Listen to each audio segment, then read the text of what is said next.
Assalamualaikum warahmatullahi wabarakatuh. Selamat datang di kelas daring Pendidikan Pancasila Kewarganegaraan. Apa kabar anak-anakku sekalian? Semoga kondisi kalian sehat walafiat. Dan apabila ada yang sakit, semoga segera diberikan kesembuhan. Nah, anak-anakku sekalian, minggu lalu kita sudah membahas tentang pertahanan dan keamanan. Nah, minggu ini kita akan membahas tentang kewenangan lembaga-lembaga negara menurut Undang-Undang Dasar Negara Republik Indonesia tahun 1945. Ada 4 materi yang akan kita bahas nanti di sana. Yang pertama tentang suprastruktur dan infrastruktur sistem politik Indonesia. Yang kedua tentang lembaga-lembaga negara Republik Indonesia menurut Undang-Undang Dasar Negara Republik Indonesia tahun 1945. Yang ketiga tentang tata kelola pemerintahan yang baik. Yang terakhir tentang partisipasi warga negara dalam sistem politik Republik Indonesia. Nah, anak-anakku sekalian, minggu ini kita akan membahas tentang suprastruktur dan infrastruktur sistem politik Indonesia. Anak-anakku sekalian, sebelum kita membahas tentang suprastruktur dan infrastruktur sistem politik Indonesia, terlebih dahulu perhatikan gambar berikut ini. Pada gambar tersebut terlihat aktivitas sidang paripurna Majelis Permusyawaratan Rakyat, Dewan Perwakilan Rakyat, Dewan Perwakilan Daerah Republik Indonesia. Apa yang dilakukan oleh para wakil rakyat tersebut? Bagaimanakah mereka dapat menduduki kursi sebagai wakil rakyat? Nah, anak-anakku sekalian, untuk menjawabnya, perhatikanlah pembahasan berikut ini dengan seksama. Kehidupan yang berlangsung dalam suatu negara akan selalu terkait dengan aktivitas yang dilakukan oleh warga negaranya. Ada 2 kemungkinan aktivitas yang terjadi anak-anakku sekalian. Yang pertama, aktivitas yang dilakukan oleh warga negara yang berkedudukan sebagai pemerintah. Dan yang kedua, yang berkedudukan sebagai rakyat biasa. Nah, semua aktivitas tersebut merupakan unsur terpenting dalam berlangsungnya sistem politik di Indonesia. Agar aktivitas politik dapat terlembagakan atau teratur dalam sistem politik dikenal istilah suprastruktur dan infrastruktur politik. Yang pertama, pengertian sistem politik Indonesia. Apa sih sistem politik Indonesia itu? Nah, kita akan bahas tentang apa itu sistem politik Indonesia. Sistem adalah himpunan komponen atau bagian yang saling berkaitan yang bersama-sama berfungsi untuk mencapai sesuatu tujuan. Sedangkan politik secara harfiah berasal dari kata polis yang berarti negara. Jadi politik berarti urusan negara. Jadi apakah yang dimaksud dengan sistem politik anak-anakku sekalian? Nah, secara etimologi, sistem politik adalah suatu keseluruhan yang tersusun dari sekian banyak bagian yang berkaitan dengan urusan negara. Nah, ini ada beberapa teori dari para ahli tentang sistem politik. Silahkan kalian lihat slide-nya ya nak. Sistem politik berfungsi untuk mengatur pemerintahan serta melaksanakan dan mempertahankan kekuasaan dengan cara mengatur individu atau kelompok individu satu sama lain atau dengan negara dan hubungan negara dengan negara. Tujuan utama sistem politik adalah mempercepat tercapainya tujuan-tujuan masyarakat. Maka dari itu, sistem politik harus menghasilkan kebijakan-kebijakan negara yang bersifat mengikat kepada seluruh masyarakat. masyarakat. Nah, anak-anakku sekalian, setiap sistem yang berlaku di masyarakat itu mempunyai karakteristik yang berbeda satu sama lain. Nah, ini terdapat 4 ciri sistem politik yang membedakan dengan sistem sosial lainnya, yaitu yang pertama, daya jangkau universal meliputi semua anggota masyarakat. Yang kedua, adanya kontrol yang bersifat mutlak terhadap pemakaian kekerasan fisik. Yang ketiga, hak membuat keputusan-keputusan yang mengikat dan diterima secara sah. Yang keempat, keputusannya bersifat otoritatif. Artinya mempunyai kekuatan legalitas dan kerelaan yang besar. Nah, anak-anakku sekalian, sekarang kita akan membahas tentang struktur politik. Nah, struktur politik ini terbagi menjadi 2. Yang pertama, suprastruktur politik. Yang kedua, infrastruktur politik. Nah, apa itu suprastruktur politik? Apa itu infrastruktur politik? Kita akan bahas hari ini. Suprastruktur politik diartikan sebagai mesin politik resmi di suatu negara dan merupakan penggerak politik yang bersifat formal. Keberadaan suprastruktur politik merupakan gambaran pemerintah dalam arti luas yang terdiri atas lembaga-lembaga negara yang tugas dan peranannya diatur dalam konstitusi negara atau peraturan perundang-undangan lainnya.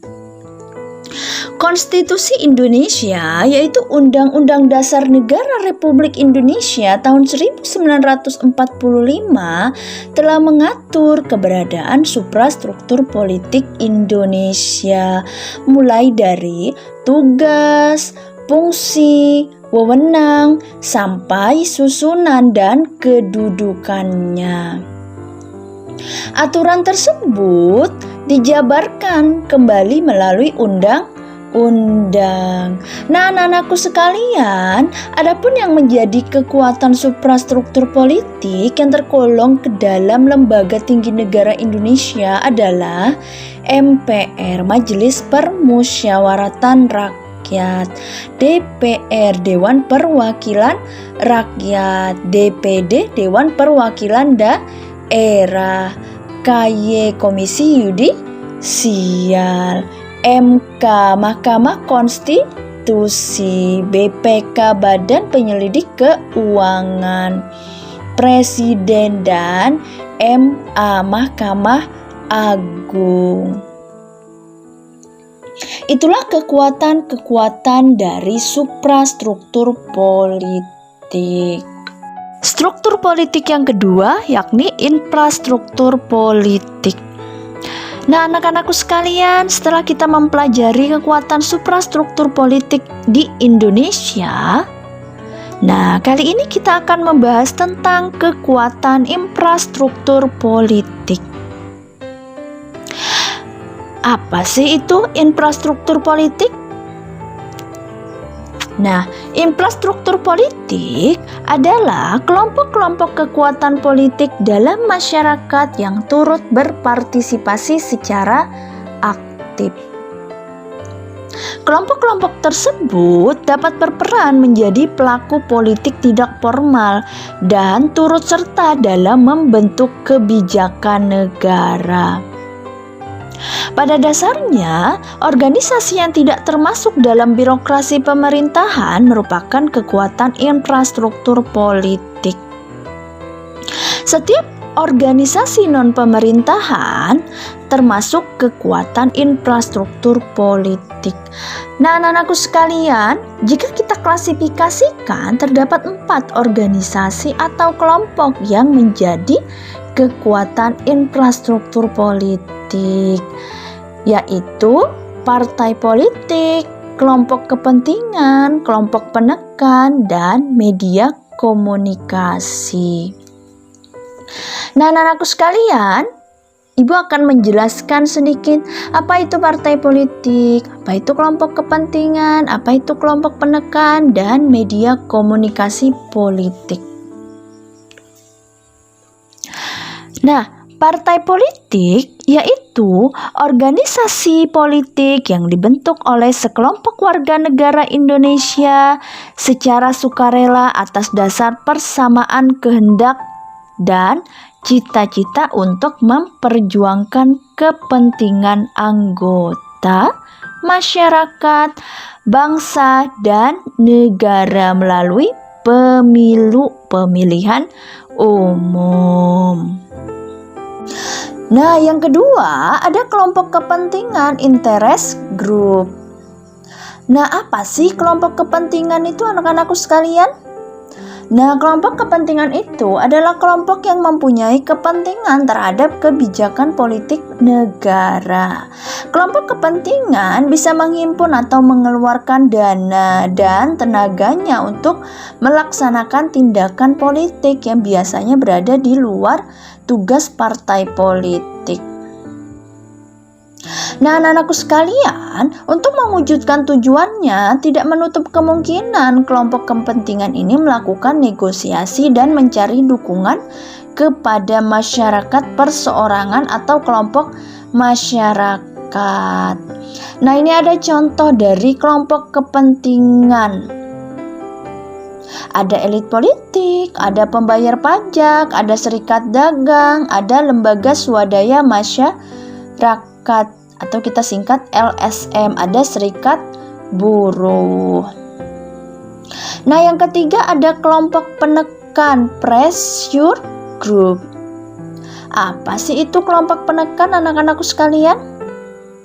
Nah, kelompok penekan adalah kelompok yang bertujuan mengupayakan atau memperjuangkan keputusan politik yang berupa undang-undang atau kebijakan publik yang dikeluarkan pemerintah sesuai dengan kepentingan dan keinginan kelompok mereka.